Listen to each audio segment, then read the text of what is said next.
പ്രതിപക്ഷ നേതാവായിട്ട് പിണറായി വിജയൻ വരുമ്പം അത് ഭരണപക്ഷത്തിന് ഒരുപാട് സഹായം ചെയ്യുന്ന നടപടിയായിപ്പോയി എന്നാണ് വിമർശനം ഇപ്പോൾ വരുന്നത്. കാരണം ദുർഭരണത്തിൻ്റെ ആൾരൂപമായിരുന്നു, മുഖമുദ്രയായിരുന്നു പിണറായി വിജയൻ എന്നുള്ളത്. ആ പിണറായി വിജയൻ പ്രതിപക്ഷ നേതാവായിട്ട് വരുമ്പോൾ ജനങ്ങളുടെ പ്രശ്നങ്ങളെ കൃത്യമായ രീതിയിൽ അഡ്രസ്സ് ചെയ്യാൻ അദ്ദേഹത്തിന് പറ്റുമോ? അദ്ദേഹത്തിൻ്റെ ഉദ്ദേശം അതല്ലെങ്കിലോ. ഇപ്പോഴത്തെ പിണറായി വിജയൻ പ്രതിപക്ഷ നേതാവ് പോലും അല്ലെങ്കിൽ വഴിയിൽ കൂടെ നടക്കുന്ന SFIയുടെ സഖാക്കൾ വരെ അദ്ദേഹത്തെ തെറി പറയും. പോലീസ് പ്രൊട്ടക്ഷൻ ഒന്നുമില്ലാതെ ഫ്രീ ആയിട്ട് നടക്കാമെന്ന് വിചാരിച്ചാൽ ഈ ആർഷോ എന്ന് പറഞ്ഞ ആർഷോ കുഞ്ഞുങ്ങൾ വരെ ഇങ്ങനെ തെറി പറയും. ആ അവസ്ഥയിൽ നിന്നും ഒരു ക്യാബിനറ്റ് റാങ്കാണ് എന്തിന് പ്രതിപക്ഷ നേതാവ് എന്ന് പറഞ്ഞാൽ ക്യാബിനറ്റ് റാങ്കുണ്ട്. വീടെന്ന് പറയുന്ന ബംഗ്ലാവ്, കാറ്, ജോലിക്കാർ, വേലക്കാർ, യാത്ര ചെയ്യാനുള്ള സൗകര്യങ്ങൾ, ഹോസ്പിറ്റൽ ട്രീറ്റ്മെൻറ്റ്, വിദേശത്താണെങ്കിലും അമേരിക്കയിലാണെങ്കിലും പോലും ട്രീറ്റ് ചെയ്യാം. ഇങ്ങനെയുള്ള സൗകര്യങ്ങളെല്ലാം കിട്ടുകയാണ്. ഇതൊന്നും ഇല്ലെങ്കിൽ പിണറായി വിജയൻ എവിടെ നിന്ന് സംഘടിപ്പിക്കുന്നത്? ഇതെല്ലാം സ്വന്തം പോക്കറ്റിൽ നിന്ന് നേരത്തെ ഉണ്ടാക്കിയ കാശിൽ നിന്ന് എടുക്കേണ്ടി വരും. ആ അവസ്ഥ ഒഴിവായി കിട്ടി. ഇത്രയും MLA മാരെ വെച്ച് കൂടുതൽ നയിക്കാനൊന്നുമില്ല CPM-നുണ്ട്. ആകെ 35 പ്രതിപക്ഷത്തുള്ളവർ. 7 പോയിട്ട് 10, 20, 22 സീറ്റേ ഉള്ളൂ CPM-ന്. പിന്നെ നയിക്കേണ്ട ആവശ്യമില്ല, വെറുതെ കൊണ്ട് ഇരുന്ന് കൊടുത്താൽ മതിയെന്നേ, ലാഭമല്ലേ. പിന്നെ അത്യാവശ്യം പ്രതിപക്ഷം തെറി പറയാൻ തുടങ്ങുമ്പോൾ ഇപ്പോൾ എന്തെങ്കിലും കാര്യം പറഞ്ഞാൽ വാക്കുകൊണ്ട് നടത്തി പുറത്തേക്ക് പോവുകയും ചെയ്യാം.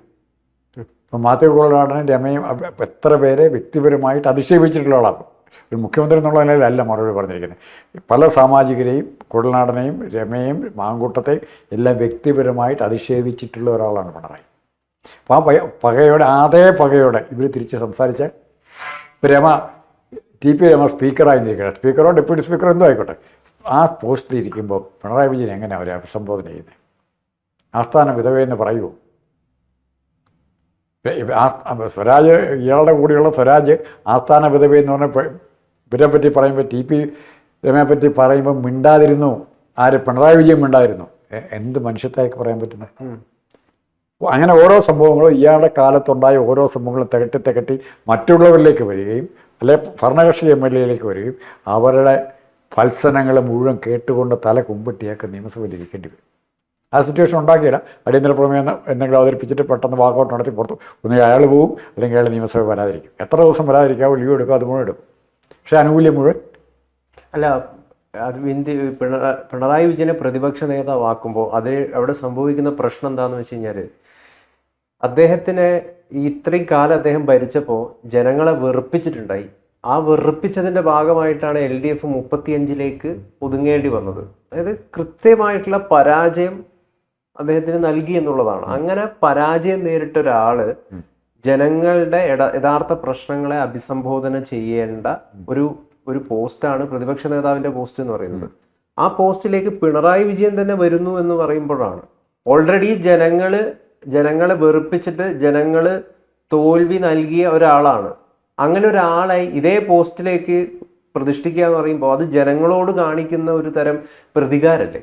ജനങ്ങളോട് ധാർമ്മിക ബോധത്തോടെ പെരുമാറണമെന്ന് താല്പര്യമില്ലാത്തൊരു പാർട്ടിയുടെ തലവനായിട്ടാണ് ഇയാൾ വരുന്നെങ്കിലും ധാർമ്മികത, നൈതികതയൊന്നും തൊട്ട് തീണ്ടാത്ത ഒരു പ്രസ്ഥാനത്തിൻ്റെ, ഒരു പ്രത്യയശാസ്ത്രത്തിൻ്റെ തലവനായിട്ട് ഇനിയും മനുഷ്യനെ തല തല്ലിപ്പൊട്ടിക്കുന്നതിന് ഒരു വാക്ക് പറഞ്ഞാൽ ജീവൻ രക്ഷാപ്രവർത്തനം നടത്തുന്ന ആള് എന്ന് പറയുന്ന രീതിയിലുള്ള പിണറായി വിജയന് ഇതിൽ കൂടുതൽ അയാളിൽ നിന്ന് തന്നെ പ്രതീക്ഷിക്കുന്ന പാർട്ടി ഒന്നും പ്രതീക്ഷിക്കുന്നില്ല. അതെ, അയാളെ കൈയടിച്ച് സപ്പോർട്ട് ചെയ്തവരാണ് കൂടെ ഇരിക്കുന്നത്. ചോദ്യം ചോദിച്ചപ്പം വീട്ടിൽ പോയി ചോദിക്കുക, അങ്ങനെ പറഞ്ഞ ഒരാളാണ് ദാസ് മോനെന്ന് വേറൊരു മുഖ്യമന്ത്രി വിളിക്കുക. അല്ലെങ്കിൽ അപ്പം അത് അറിയാവുന്ന പാർട്ടിക്കാർ തന്നെയാണ് കൂടെയുള്ളത്, പാർട്ടി സെക്രട്ടേറിയറ്റിലുള്ളത്. അപ്പോൾ അവർ ഇയാളെ സപ്പോർട്ട് ചെയ്യും. അവർക്ക് പറ്റിയ every people get A government they deserve. ഓരോ ജനങ്ങളും അവരർഹിക്കുന്ന രീതിയിലുള്ള നേതാക്കന്മാരെ കിട്ടുമെന്നാണ് പറഞ്ഞത്. CPM-ന് കിട്ടിയിരിക്കുന്നത് നിയമസഭാ കക്ഷി നേതാവായിട്ടും മുഖ്യമന്ത്രി നേതാവായിട്ടും കിട്ടിയിരിക്കുന്നത് CPM അണികൾ, ഇപ്പോഴത്തെ CPM അണികൾ അർഹിക്കുന്ന ക്യാരക്ടറുള്ള, സ്വഭാവമുള്ള, അല്ലെങ്കിൽ സ്വഭാവം ഒന്നുമില്ലാത്ത ഒരു നേതാവിനെയാണ് കിട്ടിയിരിക്കുന്നത്. അത് മുഖ്യമന്ത്രിയായിട്ട് ഒരു സന്തോഷത്തോടെ കൈയടിച്ച് സ്വീകരിക്കും. കാരണഭൂതനാണെന്ന് വീണ്ടും വിളിക്കും. കാരണഭൂതൻ്റെ പാട്ട് ശരിയായി. എന്തിൻ്റെ കാരണഭൂതൻ?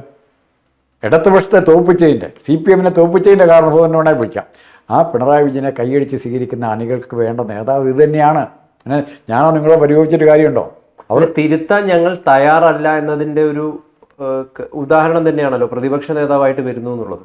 തിരുത്താൻ തയ്യാറില്ല എന്ന് മാത്രമല്ല, അവരെ കൊണ്ട് തിരുത്താനും പറ്റില്ല. ആരാ തിരുത്തുന്നത്? എല്ലാവരും ഈ ടൈപ്പാന്നേ, എല്ലാവരും ഈ ടൈപ്പാണ്.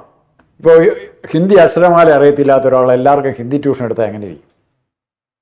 അല്ലേ തെലുങ്ക് അറിയത്തില്ലാത്തവൻ എടുക്കുമ്പോൾ അങ്ങനെ. ഇത് ആരെ തിരുത്താൻ വേണ്ടി ഇവിടെ മിച്ചമുള്ള ആരാള്? എ കെ ബാലനെ തിരുത്തണോ? വിജയരാഘവനെ തിരുത്തണോ?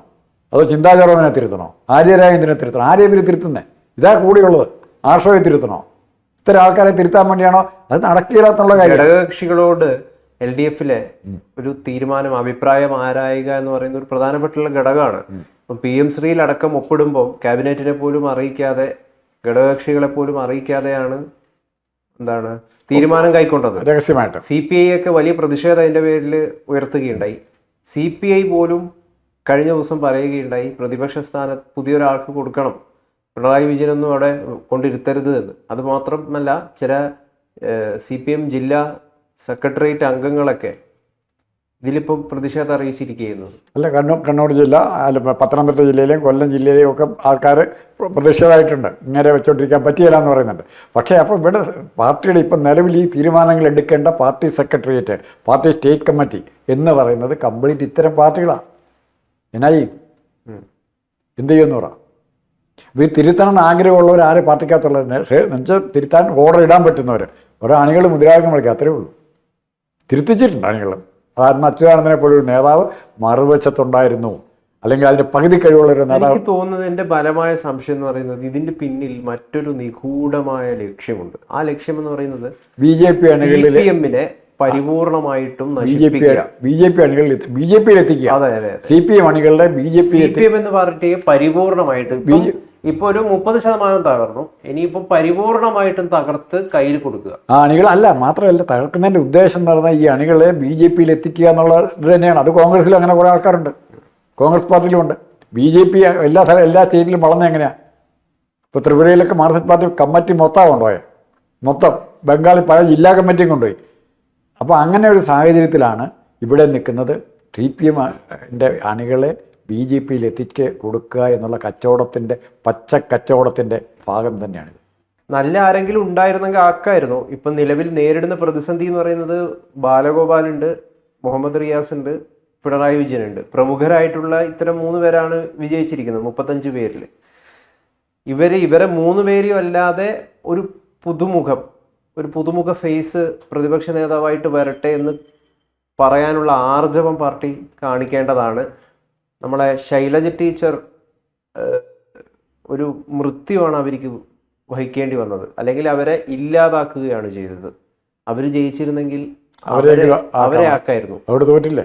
പക്ഷെ അവര് വരരുതല്ലോ, നിർത്തി തോൽപ്പിച്ചില്ലേ? അതെ അതെ, അവര് തന്നെ അത് പറഞ്ഞു. എനിക്ക് 100% ഉറപ്പായിരുന്നു തോക്കുമെന്ന്. അതേ സ്ഥലം തന്നെ എനിക്ക് തന്നു എന്ന് പറഞ്ഞ അവർ വലിയ പൊട്ടിത്തെറികൾ ഉണ്ടാക്കി എന്നാണ് പറയുന്നത്. അപ്പോൾ സാറിപ്പോൾ പറഞ്ഞ പോലെ ഇതൊക്കെ കൂട്ടി വായിക്കുമ്പോൾ നമുക്ക് മനസ്സിലാക്കാൻ പറ്റുന്ന ഒരു കാര്യം എന്ന് പറയുന്നത്, എന്തോ ഒരു ഡീല് വളരെ സജീവമായിട്ട് ഉണ്ട്. ഇതൊന്നും മനസ്സിലാക്കാൻ പറ്റാത്ത ബുദ്ധിയില്ലാത്തവനല്ല പിണറായി വിജയൻ. ഈ ഡെവലപ്മെൻറ്റ്സ് ഇന്നതാ സംഭവിക്കാൻ പോകുന്നതെന്നും മറ്റാരെക്കാൾ നന്നായി പഠിച്ചയാളാണ് പിണറായി വിജയൻ.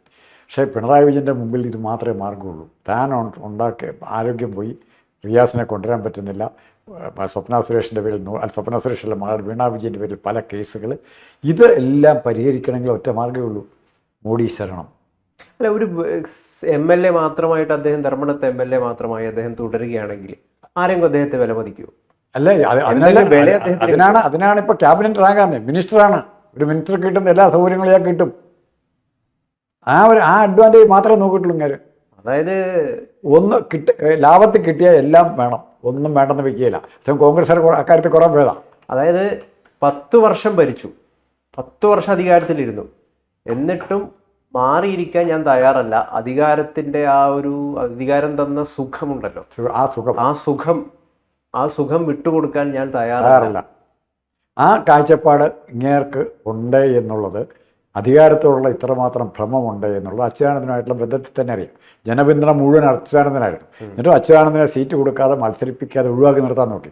ഇവിടെ കൊള്ളാവുന്ന ഇഷ്ടംപോലെ ആൾക്കാരാണ്, സമ്പത്ത്, പ്രദീപ് കുമാർ, ഇവരെല്ലാം റിയാസിന് വേണ്ടി കുരുതി കൊടുത്ത് ഓരോരുത്തരായിട്ട് ഒഴിവാക്കി. അവസാനം ഇപ്പം മിച്ചം സ്വരാജ് മാത്രമേ ഉള്ളൂ. അത് ഇയാളേക്കാൾ കഷ്ടമാണ്. സ്വരാജ് മാത്രമേ ഉള്ളൂ. ഇയാൾക്ക് വേണ്ടത് ആര്യാരായൻ, ഞാൻ മുമ്പേ പറഞ്ഞു, ആര്യാരായൻ തന്നെ പോലെ, PP ദേവിയെ പോലെ, ആർഷോയെ പോലെയുള്ള ശിങ്കിടികൾ, എന്ത് പോക്കൃത്തരവും ചെയ്യുന്ന ശിങ്കിടികളാണ് എനിക്ക് വേണ്ടത്, പാർട്ടിയല്ലേ വേണ്ടത്. അങ്ങനെ എടുത്ത പാർട്ടി പ്രതിപക്ഷ നേതാവായ എന്നാ അപകടനം. അസംബ്ലിയിൽ വലിയ ഓപ്ഷൻ ഉണ്ടെന്ന്, വാക്കൗട്ട്, പ്രതിഷേധ വാക്കൗട്ട്, തീർന്നില്ലേ? ഒരു പ്രസംഗിച്ചിട്ട് പുറത്തു പോവാം. ദേശാഭിമാനിയും പിള്ളേരും ബുദ്ധിജീവികളും ഉടനെ പിണറായി വിജയൻ്റെ നിയമസഭയിൽ ഗർജിച്ചു എന്ന് പറഞ്ഞ വാർത്തയിടും പോരെ. അതുകൊണ്ട് മാത്രം തൃപ്തിപ്പെടാൻ തയ്യാറായി കമ്മ്യൂണിസ്റ്റ് പാർട്ടിയുടെ അന്ത്യകൂദാശ നടത്താൻ റെഡിയായിക്കൊണ്ടിരിക്കുന്ന മനുഷ്യനാണ് പിണറായി വിജയൻ. അതാണ് ലക്ഷ്യം, ആത്യന്തികമായ ലക്ഷ്യം അതാണ്. അന്ത്യകൂദാശ. ആ കാർമ്മികത്വം ഞാൻ വഹിക്കും, നിങ്ങൾക്കാർക്കൊരു വിട്ടുതരികയില്ല എന്ന് പറയുന്ന സ്വഭാവം.